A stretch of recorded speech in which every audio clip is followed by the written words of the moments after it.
Welcome to the Branding Rafi Podcast. Ladies and gentlemen, welcome back to the Branding Rafi Podcast. I'm your host, Hector Sanchez, and today I'm here with Mr. Matt Fendon. How are you doing? Good. Thanks for having me. No, I appreciate you coming, taking time of your day. I know you're busy. Absolutely. Now, of course, I know you and I know what you do, but can you tell the audience a little bit of what, who are you? What do you do? Where are you from? Sure. I'm from here, originally born and raised. Only time I lived outside the state was for law school. I went to law school in Michigan at Thomas Cooley. I run one of the largest work comp firms in the Southwest. Just plaintiff work. We don't represent any insurance companies. We don't represent any employers. I'm board certified in work comp. Only a certain percentage of the attorneys in the state are board certified, so I had to take an extra exam for that. But yeah, we just pride ourselves on helping injured workers. Mm-hmm. I invest a lot of money into my IT, so we're efficient, and we want all our clients to feel like family. Mm-hmm. So, now your slogan, is it the rock for work comp, right? Yeah, we're the rock for injured and disabled workers. Okay, but everybody just calls us the rock of work comp. Yeah, so because I always see you post or you say something about it. Now he did end up bringing an actual rock. And when I opened the package, I thought it was a rock. And he gave me a cup with a rock, and I was like, but then I looked and I was like, oh, it's a stress rock. Exactly. So I'm going to have to start throwing them to KP, Kyle, the producer. Nice catch. Now, so, I did a little bit of research. You started your firm in 2008? So I started practicing in 2008. Okay. I started with my dad. My dad was a longtime work comp lawyer. We call him the godfather of work comp. He established a lot of case law here in Arizona. Okay. And he kind of looks like the godfather. Yeah. So I started with him. We partnered up. We were together. My sister came in later as a partner. We were all together until 2017. And then January 1st, 2018, we all went our separate ways, and I started Matt Fendon Law Group. Okay. So nice. How many employees do you have? Right now we have about 40. Okay. Yeah. And again, we're one of the largest firms in the Southwest. There's not a lot of lawyers that do work comp. It's very niche, right? Yeah. So it's us and another firm and a bunch of solo practitioners in this area of the law. Yeah. When I started as an intake back then, and I was new to the personal injury space, but I remember when a client would call in and we wouldn't take the case, they're like, oh, send it to Fendon. And I was like, who is this guy? and obviously, me being new, I just didn't know. And then they're like, oh, well, he does workers' comp and he's the best. And I'm all right. So I would just send a bunch of work to you without even knowing you. But I was like, anytime I'm like, all right, just send it to Fendon. Because, of course, we couldn't take the case, but we would want to lead the client in the right direction. Right. Yeah, I've worked with Brandon for a long time.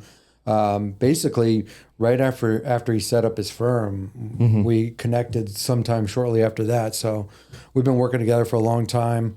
I always take great care of all of his referrals, and we appreciate those referrals for sure. Yeah.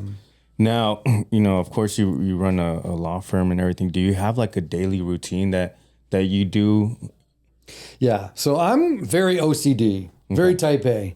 So I wake up at 4 a.m. every day. 4 a.m. every day. I eat the same thing every day. I count my macros. So I literally have a bowl of Cheerios, protein for breakfast every morning. Mm-hmm. It's crazy. Then I go to the gym. I hit the gym for about an hour and 15 minutes. Butt crack of dawn. Okay.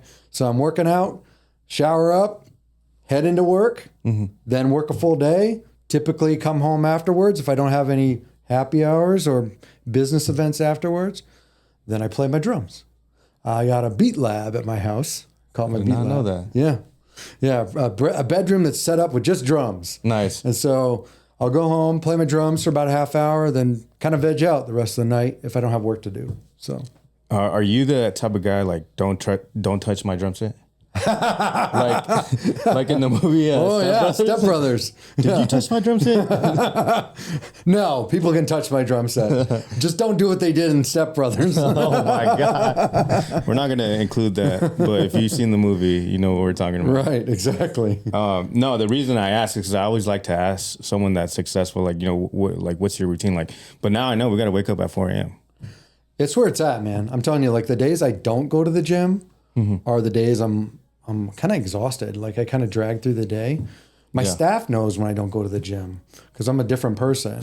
But the days I go to the gym, and I try to go at least 5 days a week, different ball game. Like I'm sharp, I'm happier, and it's all part of my routine. Because if I get off my routine, like it kind of throws everything off. Everything has to be structured. Yeah. So I've done it where I've done 2 weeks waking up at 5 a.m. Not 4, but 5. And I do feel more energized. Like it's you don't really notice until you really think about it, and you're like, wait, like, is it because I'm waking up or? But honestly, I feel like it is. It's great because not only is it good for you physically, it's great for you mentally, right? I mean, like you said, you can tell you notice a difference when you go. Yeah. So, and it's just like at the end of the day, I don't have any time to go. Like I got to do happy hours to promote the business and stuff like that. So it's just like, I got to get it done first thing in the morning. I love the morning. I think the morning is the most beautiful time of the day because the morning is a new beginning, right? Yeah. No matter what your day was yesterday, the morning is a new beginning. 100%. So that's my favorite part of the day. Yeah. Now, this might be a tough question, but do you have a favorite employee? Don't make me answer that on camera. Cindy? No. Yeah, Cindy's definitely at the top of the list. Cindy's a rock star. Yeah, so. no, she's amazing. She actually came here 2 times already before. Can't even remember. But she was messaging me. She was like, I need a shirt. And I'm like, okay. And I would put a shirt aside for her. And then people would come in and then just grab shirts from my office and not knowing that I had that aside. So then I'm like, hey, like I had a bunch of shirts for you, but they're gone now. So I was like, I owe you, So then when we got new shirts, I was like, all right, you got to come right now before I forget. Yeah, she'd be here today, but she's very sick this week. Oh, is she? Yeah, she's been sick all week. So to the point where she's barely working, and that's crazy because Cindy is as much of a workaholic as I am. 100%. So like I told her stop working yesterday and today because she's just so ill this week. But so what does she do? Does she do? Is like she intake on that end or what? So she's director of business development. So part of her job is to go out in the community, come over here, see you guys, see other law firms, see other doctors' offices, just be out in the community. That's one part of her job. The other part is she's basically one of the intake paralegals. Yeah. So she talks to a lot of potential clients as well. Yeah, because I was sending her everything. So I'm like, I'm sure Cindy was getting paid pretty good. Yeah, no, Cindy does a great job. Rock star for sure. So, I mean, what made you go into the work comp space was because of your dad? Yeah. Okay. Yeah. So I started in broadcasting and sports media relations. So like I was the manager of media relations for the Continental Basketball Association, which used to be the minor league to the NBA. So when Isaiah Thomas owned it, I was his manager of media relations. Oh, damn. So I did that for a few years and just got out of it and started working for my dad as a paralegal. Did that for 5 years. I'm like, I would really love to be a lawyer. Like I know the law, as a paralegal, sometimes you're doing more work than the attorneys, right? 100%. Yeah. I'm joking. So basically I just loved it so much that I ended up going to law school and, the rest is history. So how many people get injured at work that like don't file a claim or is there a statistic for that or? I don't have the statistic off the top of my head, but I will tell you it's a lot of people. There's a lot of people that don't file a claim. Like even people that I'm talking to, because we talk to potential clients all day long, right? So I would say like 80% of them have not filed a claim with the Industrial Commission, which is the state agency that takes jurisdiction over all work comp claims. Yeah. So 80% of them haven't filed. It feels like that with the potential clients. And there's some that just never file, never do anything with it. And they never call a lawyer. And their employer, the insurance company, just takes advantage of them. So it's a very, very common thing for sure. Yeah, because I remember I would get a lot of people call in and telling me like, hey, I injured my back at work, and I'm like, all right, well, I'm gonna have someone reach out to you. But I would never see, if it will fall through or not. But I think I referred over one of my friends, a close friend that got injured at work, and I remember him getting paid out. Yeah. So I'm like, oh, I finally got to see like the end result. Yeah. So the difference between like work comp and personal injury is like, it's much harder for attorneys to make a case for work comp versus personal injury. Because in personal injury, y'all can get pain and suffering, consequential damages, things like that. In work comp, you're limited to wage loss and permanent disability if they have a permanent impairment. But if they're not out of work long term, or if they don't have a permanent impairment, those cases go by the wayside because no attorneys end up taking them. We can't get them any compensation on those. Yeah. So, no, I always think too, because I feel like a lot of Spanish speakers don't know, like the law. Yeah, they really get screwed, and they're always worried about filing claims for various reasons. And so they're worried they're going to get fired. They're worried they're going to get deported. I mean, I would imagine a lot of those claims just go under the mat for sure. Is it tough to like differentiate like an injury that happened at work or at home? Like just for example, like if someone says, "Oh, I have back pain because I'm picking up like a bunch of bags at work," like is that hard to like? That's difficult. So that's a gradual injury. So there's you're looking at gradual injuries versus acute. Like if you trip and fall and break your ankle or whatever, that's an acute injury. That's a lot easier to prove. What you're giving as a hypo is like a gradual injury. So those claims get denied a lot of times. And you have to have strong medical support that says, look, he was lifting boxes repetitively on a daily basis. This medical condition comes from those actions. But those are definitely more difficult to prove than an acute type injury for sure. Yeah, but you can file claims for those. Yeah, because I remember that was like a common thing that people would call in for, and I always thought about it. I'm like, I wonder how that gets proven. Yeah, those are valid. I mean, we also have they call them stress claims that are just psychological only. So like maybe you have a gun pointed in your face, maybe you were sexually assaulted and you end up with PTSD, things like that. Those can be covered under the work comp system as well. But then those cases get denied on a gradual basis because those are really difficult to prove. Like gradual stress from work causes this condition. Those almost always get denied. Yeah. I also remember having people call in, and I think your job also sends you to go get treatment somewhere, right?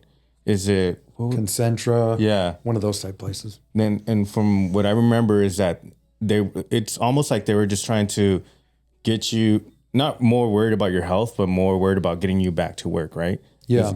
Is that? That's right. So 9 times out of 10, when somebody's hurt on a job, the employer is going to shuffle them to a Concentra, to an MBI, to some sort of urgent care. And that whole system is get them in, get them out, right? Like we don't care about how severe the injury is. We just want to get them seen, maybe have them do a week or two of physical therapy, and then off you go. So the misnomer that a lot of injured workers don't know is you don't have to stay at those places. So the majority of the time, if you're hurt on the job, you can switch doctors. You can go see your own doctor. You have to file something with the state, but once it gets approved, you can go see whatever doctor you want and get out of those mills, we'll call them. So Okay. but that's a real thing. Yeah, I remember, like I said, I would hear a lot that people would be like, "Oh, they sent me here, but I'm still having pain," or whatever the case was. And I was always thinking, I'm like, damn, like these people are in pain. They're just shooing them away. Right. Yeah. Right. That's true. I mean, we see that a lot. So when a potential client calls us or when we take on a new case and they're treating at one of those places, 9 times out of 10, we're going to file a change of doctors to one of our doctors. I mean, every now and then those places have some good specialists on staff. Okay. So if that happens and they get with one of those doctors, then we'll leave them there. But most of the time we're going to switch them out. Do a lot of people get fired when when they hire you and you send them something from at their job, or? Well, they get fired usually just from being hurt on the job. Really? Not so much for, which is illegal, by the way. You can't fire somebody for filing a work comp claim. Now they come up with other BS reasons for why they fired them. You didn't do your hair today. Right, exactly. I mean, something stupid, right? Yeah. So, I mean, they were a model employee and then they get hurt and now they're garbage, right? That's how they treat them. So yeah, that happens all the time. And unfortunately, the way the laws are structured here, sometimes you can't make a case for wrongful termination. So, but when that happens, we have to partner them out with an employment lawyer. So sometimes they'll end up with us and an employment lawyer, fighting the wrongful discharge. Oh, okay. Yeah, got it. And I mean, as far as like cases, when people like, for example, I've had people call in and say, I cut my finger at work. How does that like work? Like, how can you put a price tag to a finger? Like, great question. So there's a statute, ARS 231044B, if somebody's bored and they want to look at the statute. Actually, this statute's somewhat cool to look at because it puts a price on every body part. Oh, really? So literally, yeah, it tells you what your leg, like if you lost your whole leg, if somebody cut your leg off, you'd get 50 months, 50 months. That's it. If you cut your leg off, like from the top, like right below the hip. So yeah, literally there's a price on that finger. So like a thumb off the top of my head is worth like 15 months of comp. Damn. So now if it's just like a cut on it or maybe just a ligament tear, you're going to get a percentage of those 15 months, whatever the AM. It's determined based on the impairment rating by the doctor, which is also why it's important to have people go to the right doctors. So it's crazy. I never thought I would hear that. You could put a price tag to a body part. It's for real. I'm gonna have to look at it. What was the? It's Arizona Revised Statute, so ARS 231044B as in boy. I'm gonna have to look that up. Yeah, Google it. That's gonna be funny, bringing that up in like dinner with the attorneys. They're probably gonna be like, "How do you know that?" Yeah, say I just know. Yeah, don't give away your secret. Now, as far as I'm not sure how much you can talk about like cases and stuff, but have you seen like a crazy case where you're like, "Whoa, this is insane"? Yeah, so I have a case a few years ago. I had to go all the way up to the Arizona Supreme Court. It was a stress case. So my guy was a sergeant with Gila County Sheriff's Department up in Payson. And he and his partner go to, it's a wellness call. So they go like a well check. Neighbors are saying this guy's like crazy, running around his house crazy. So they go to do this well check off Houston Mesa Road in Payson. And the guy comes out, like barrels out of the house with a shotgun. My guy and his partner are trying to position themselves to a point where they could disarm him without having to shoot him. Yeah. But he raised the shotgun at my guy, Sergeant France, and my guy had to take the guy's life at point blank range, like closer than you and I are. Yeah. So he's got horrible PTSD for the rest of his life because he killed somebody at point blank range. He literally saw the guy's, life leave his eyes when he hit the ground. Gila County denies the claim. In front of the judge here at the Industrial Commission, we lose. I appeal it to the Court of Appeals. We win. The Gila County, they don't like how wide the decision is. It was going to basically open the floodgates for stress claims. So then they appeal it to the Arizona Supreme Court, and I won again at the Arizona Supreme Court, but they narrowed down the decision, just making it a little easier to get acute stress type claims accepted, but still the gradual ones are not easy to do. That's crazy. I've seen videos of like police when they shoot somebody and then they all of a sudden they just start like really thinking about like it's crazy. It's a real thing. Yeah. Like PTSD with police officers and fire. Real thing. So now, speaking of PTSD, when I was younger, I worked at McDonald's. Now, you have PTSD from that. Now, I remember I was like 16, and I remember going home and still hearing like, because I was working the drive-thru, so you had the headset, and I would hear a beep, like a beep when there was a car. So I remember going to sleep, bro, and like legit thinking, like waking up, like, oh, I think there's a car in the drive-thru, and I'll wake up obviously, and I'm like, God damn it, like, can you battle something like that, or? I mean, if you had a formal diagnosis, but you're way past the statute of limitations, so don't even bother on that one. But yeah, at the time, if you had a formal diagnosis from a mental health provider, or that could even been tinnitus, so that could be like a neurological thing too. Oh my God! It's funny because I was thinking about that the other day, working at McDonald's and doing that. Another thing that I did, I worked at Hillstone. Oh yeah. Right across the street, you know. Yeah. I don't want to give our location away, but you know the factory is pretty big. But when I worked there, I was becoming a prep cook, and I ended up cutting my finger. And the How bad? It wasn't, you know, it's fine. I can't remember, but I remember I was like 17.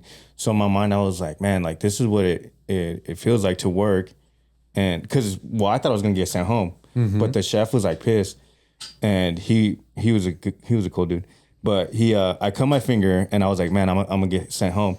He's like, he got pissed at me for not wearing that glove, and then he takes the knife and he's like, this is coming out of your paycheck. And I was scared, like it didn't, but right. he was just like empty threats. Yeah, and then he put a glove on me and gave me a new knife, and then he's like, nah, keep working. And I was like, in my mind, I'm like, man, this is what it feels like to be an adult. Is, you know, you get injured and you still work. And at the end of the shift, like, obviously he told me, he's like, no, I'm just joking, you know.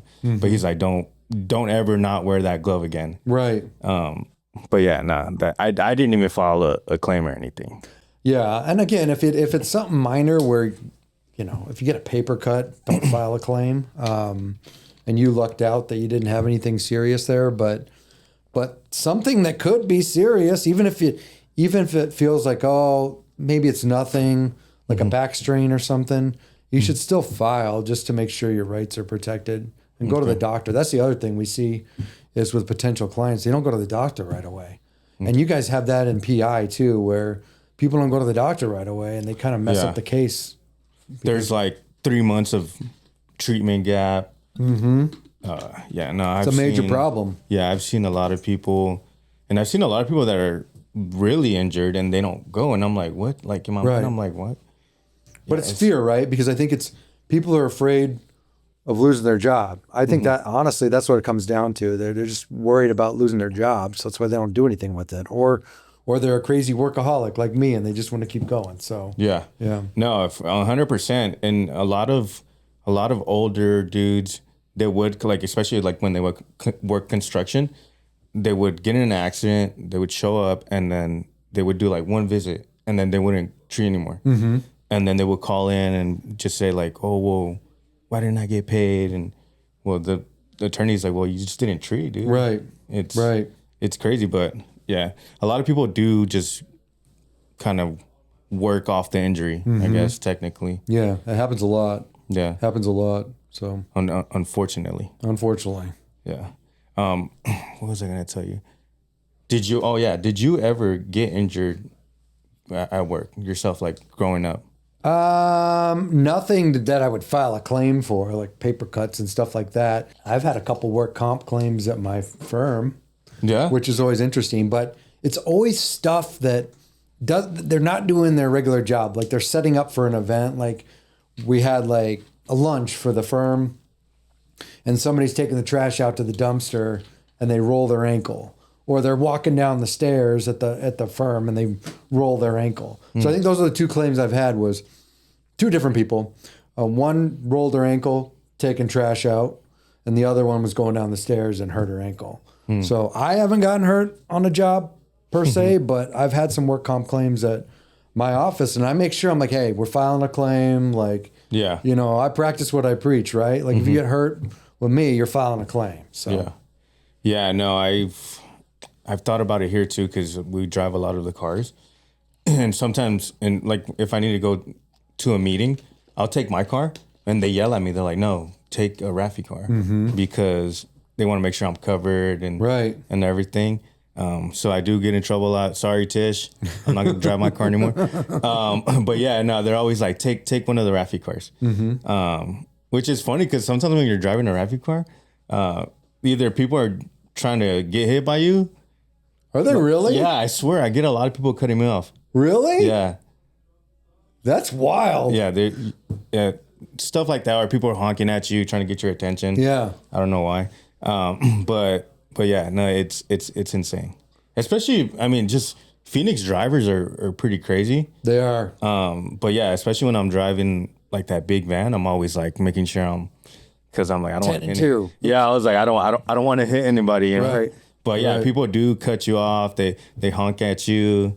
They'll do this like if Yeah. like if you have a big horn or anything like that. It's like, bro, it's just a Like you got a semi-horn in those vans? It's like it's a minivan, dude. But yeah, no, I've gotten some crazy, and I've been driving those cars for like 6-7 years, and I'm like, dude, it's crazy. Yeah. Like when Cindy goes to Tucson or in the other offices, she drives a company car too. So yeah.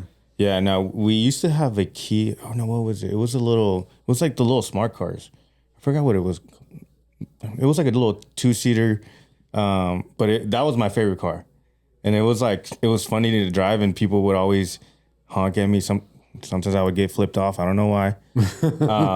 But yeah, no, it's crazy. Like a Mini Cooper or something? I forgot what it was. The size of a Mini Cooper? It was a Fiat. That's what it was. A Fiat, just 2-door. Yeah. And that was my favorite car to drive just because you can park it anywhere. Yeah. And sometimes I would pull up to a client's house like to do a field, and I would just parallel park, and it was so easy. Yeah. But yeah, no, I had some crazy experiences driving the cars. Yeah. Well, that's wild. I wouldn't even think people would try to get in an accident with you, but Yeah. I guess that computes. We had one of our employees, they got rear-ended on the freeway in a Rafi car, and someone was driving by and they recorded it, and that video went viral. They were like, Rafi needs to call Rafi. I think I may have seen that one. Yeah, which sucked because I know my boy, he got hit, you know, and everyone's laughing. He's all injured, but At least he didn't cause the accident. exactly. That's what we were saying. We're like, bro, imagine you rear-ended somebody. Right. That was like, that would have been bad press. But no, yeah. Luckily he's good now. He ended up, I think he got a lot of money. Now he drives a Hellcat. Oh, wow. And I'm like, bro, first of all, I don't know how smart that is, but it's badass. Those things have like what, 800 horsepower or something ridiculous? I think so. Yeah. 790 or something like that. Looking at me, I don't know. Yeah. Have you heard of a Hellcat? Yeah. We're gonna have Logan put the stats up somewhere around here. What's the horsepower on a Hellcat? Yeah. Oh my God. I think it's 707. Now that I'm thinking about it. Yeah, I knew it Unless you get like the Demon. Yeah. Or whatever. Yeah. What's your favorite sports car? So I'm a pretty basic guy. Like I drive, I got a Lexus TX, which is just like a SUV that I drive my yellow lab around in. And then I've got a Cadillac CT5.